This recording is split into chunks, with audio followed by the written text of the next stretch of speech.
ಇನ್ನು ಪಾಕಿಸ್ತಾನದಲ್ಲಿ ಕೂತಿರುವಂತಹ ಪಾಪಿಗಳು ಅಂದ್ರೆ ಈ ಉಗ್ರರು ಪೋಷಣೆ ಮಾಡಿ ಉಗ್ರರನ್ನ ನಮ್ಮ ದೇಶದೊಳಗಡೆ ನುಗ್ಗಿಸಿ ಭಯೋತ್ಪಾದಕ ಕೃತ್ಯಗಳಿಗೆ ಎಡೆ ಮಾಡಿಕೊಟ್ಟು ಧರ್ಮದ ಹೆಸರನ್ನ ಕೇಳಿ ಗುಂಡು ಹಾರಿಸಿ ನೆತ್ತರೋಕುಳಿಯನ್ನ ಹರಿಸಿದ್ರು.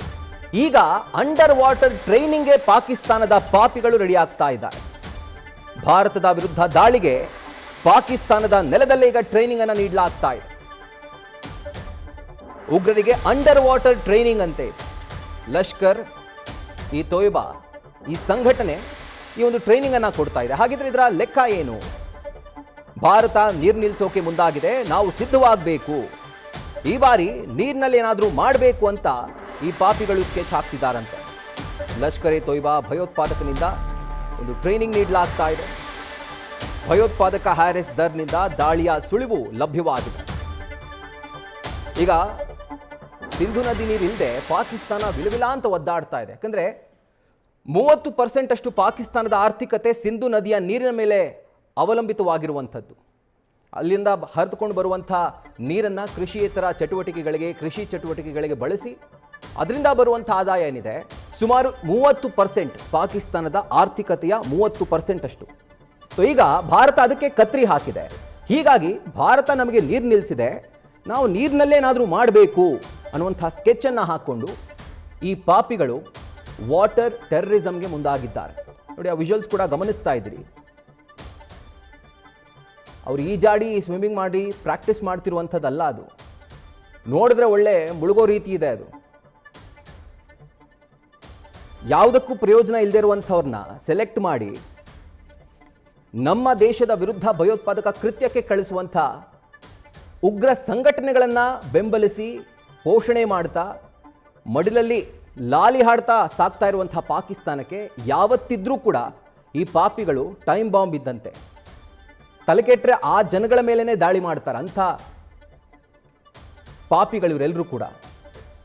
ಸೊ ಈಗ ಭಾರತದ ವಿರುದ್ಧ ಅಂಡರ್ ವಾಟರ್ ಟ್ರೈನಿಂಗ್ಗೆ ಮುಂದಾಗಿದ್ದಾರಂತೆ. ಅಂಡರ್ ವಾಟರ್ ಟ್ರೈನಿಂಗ್ ಅಂದರೆ ನೀರಿನಲ್ಲೇನಾದರೂ ಮಾಡಬೇಕು ಅಂತ ಗೊತ್ತಿಲ್ಲ. ಅದೇ ಈಜ್ಕೊಂಡು ಹೋಗಿ ನಮ್ಮ ದೇಶವನ್ನು ಪ್ರವೇಶ ಮಾಡುವಂಥದ್ದ. ನೀರಿನಲ್ಲಿ ಗುಂಡು ಹಾರಿಸೋಕ್ಕಾಗಲ್ಲ ಬಿಡಿ. ಇನ್ನು ಸಬ್ಮರೀನ್ ಕೊಂಡ್ಕೊಳ್ಳುವಂಥ ಯೋಗ್ಯತೆ ಕೂಡ ಇವ್ರಿಗಿಲ್ಲ. ಇನ್ನು ಯಾವ ರೀತಿಯಾದಂಥ ಅಂಡರ್ ವಾಟರ್ ಟ್ರೈನಿಂಗ್ ಕಾದು ನೋಡಬೇಕು. ಆದರೆ ಅದಕ್ಕಿಂತ ಮುಂಚೆನೇ ಭಾರತದ ಗುಪ್ತಚರ ಇಲಾಖೆ ಈ ಮಾಹಿತಿಯನ್ನು ಪಡೆದ ತಕ್ಷಣ ಹೈ ಅಲರ್ಟ್ ಘೋಷಣೆ ಮಾಡಿದೆ. ಇವ್ರ ಕೈಲಿ ಏನೂ ಮಾಡೋಕ್ಕಾಗಲ್ಲ, ನಂಬರ್ 1. ಎರಡನೇದು, ಈ ಅಂಡರ್ ವಾಟರ್ ಟ್ರೈನಿಂಗ್ ಕೊಟ್ಟು ಇವ್ರನ್ನೇನು ಗಡಿ ಕಾಯೋದಕ್ಕೆ ಕಳಿಸ್ತಾರಾ ಅಥವಾ ಯಾವುದಾದ್ರು ಜೀವವನ್ನು ಉಳಿಸ್ಲಿಕ್ಕೆ ಈ ಥರ ಟ್ರೈನಿಂಗ್ ಕೊಡ್ತಿದ್ದಾರಾ? ಖಂಡಿತವಾಗ್ಲೂ ಇಲ್ಲ. ಇವರು ಮಾಡೋದೆಲ್ಲರೂ ಕೂಡ ಅಂದರೆ ಮಾಡುವಂಥ ಎಲ್ಲ ಕೃತ್ಯಗಳು ಕೂಡ ಬೇರೆಯವರ ನಾಶಕ್ಕೋಸ್ಕರನೇ ಪ್ಲ್ಯಾನ್ ಮಾಡುವಂಥದ್ದು. ಆ್ಯಂಡ್ ಈಗ ಅಂಡರ್ ವಾಟರ್ ಟ್ರೈನಿಂಗ್ಗೆ ಈಗ ಈ ಪಾಪಿ ಸಂಘಟನೆ ಮುಂದಾಗಿದೆ. ವಾಟರ್ ಟ್ರೈನಿಂಗನ್ನು ಕೊಟ್ಟು ಭಾರತದ ಒಳಕ್ಕೆ ಈ ಉಗ್ರರನ್ನ ನುಗ್ಗಿಸಿ ಭಯೋತ್ಪಾದಕ ಕೃತ್ಯ ನಡೆಸಬೇಕು ಅನ್ನುವಂಥದ್ದು ಈ ಪಾಪಿಗಳ ಒಂದು ಲೆಕ್ಕಾಚಾರ. ಸೊ ಪಾಕಿಸ್ತಾನದ ವಾಟರ್ಸ್ನಲ್ಲೇ ಈಗ ಈ ಉಗ್ರರಿಗೆ ಟ್ರೈನಿಂಗ್ ನೀಡಲಾಗ್ತಾ ಇದೆ. ದೃಶ್ಯಗಳಲ್ಲೂ ಕೂಡ ಗಮನಿಸ್ತಾ ಇದ್ದೀರಿ. ಅದರ ಜೊತೆಗೆ ಲಷ್ಕರ್ ಎ ತೊಯ್ಬಾ ಉಗ್ರ ಸಂಘಟನೆಯ ಉಗ್ರ ಹ್ಯಾರಿಸ್ ದರ್ ಮಾತನಾಡಿರುವಂಥ ವಿಡಿಯೋ ಅದು. 2026ಕ್ಕೆ ಹೇಗಾದರೂ ಮಾಡಿ ಭಾರತಕ್ಕೆ ಒಂದು ಸಂಚಕಾರ ತರಬೇಕು, ತಂದೊಡ್ಡಬೇಕು ಅನ್ನುವಂಥ ಮಾತನ್ನು ಆತ ಈ ಒಂದು ವಿಡಿಯೋದಲ್ಲಿ ಹೇಳ್ತಾನೆ.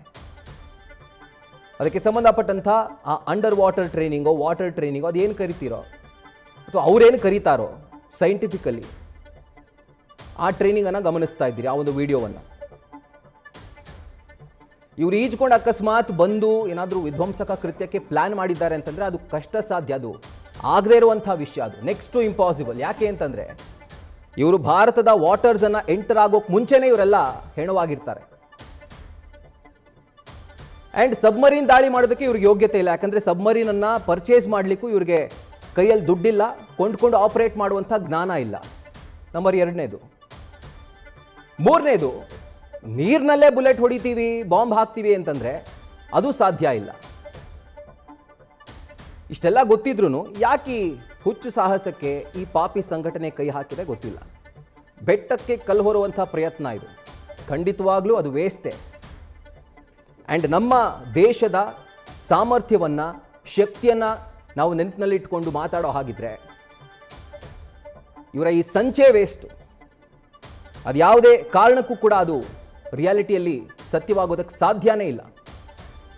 ಇವ್ರು ಯೋಚನೆ ಮಾಡೋಕ್ಕಿಂತ ಮುಂಚೆನೇ ಇವರಷ್ಟು ಜನ ಖತಮ್ ಆಗಿರ್ತಾರೆ. ಸ್ವಲ್ಪ ದುರಂಧರ್ ಮೂವಿಯ ರೀಕ್ಯಾಪ್ ಮಾಡ್ಕೊಳ್ಬೇಕು, ಯಾವ ರೀತಿಯಾಗಿ ಸಾಲು ಸಾಲಾಗಿ ಬೀಳ್ತಾರೆ ಅಂತ. ಅದರಲ್ಲಿ ತೋರಿಸಿದ್ದಾರೆ ರಾ ಏಜೆಂಟ್ಗಳು ಯಾವ ರೀತಿಯಾಗಿ ಕೆಲಸ ಮಾಡ್ತಾರೆ ಅಂತ. ಗೊತ್ತಿಲ್ಲ, ಈ ಪ್ರಾಕ್ಟೀಸ್ ಮಾಡ್ತಿರೋಂಥವ್ರಲ್ಲೇ ಯಾರಾದರೂ ಒಬ್ಬರು ರಾ ಏಜೆಂಟ್ ಇದ್ರೂ ಕೂಡ ಇರಬಹುದು. ಅಥವಾ ಈ ಹ್ಯಾರಿಸ್ ದರ್, ಲಷ್ಕರ್ ಉಗ್ರ, ಈತ ಮಾತನಾಡ್ತಿರುವಂತಹ ಸಂದರ್ಭದಲ್ಲಿ ಈತನ ಸುತ್ತಮುತ್ತನೇ ಇರಬಹುದು ಜನ, ಹೇಳಲಿಕ್ಕೆ ಬರೋದಿಲ್ಲ. ಪಾಕಿಸ್ತಾನದಲ್ಲಿ ಉಗ್ರರಿಗೆ ಉಳಿಗಾಲ ಇಲ್ಲ. ಯಾರಿಂದ? ಭಾರತದ ರಾ ಏಜೆಂಟ್ಗಳಿಂದ, ಪಾಕಿಸ್ತಾನದ ಸರ್ಕಾರ ಅಥವಾ ಮಿಲಿಟರಿಯಿಂದ ಅಂತ ಅಲ್ಲ.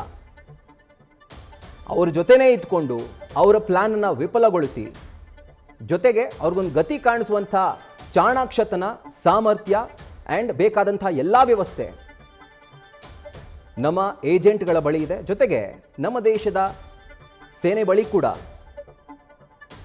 ಪಾಕಿಸ್ತಾನದ ಒಂದು 10 ಪಟ್ಟು ಶಕ್ತಿ ನಮ್ಮ ದೇಶದ ಸೈನಿಕರಿಗಿದೆ.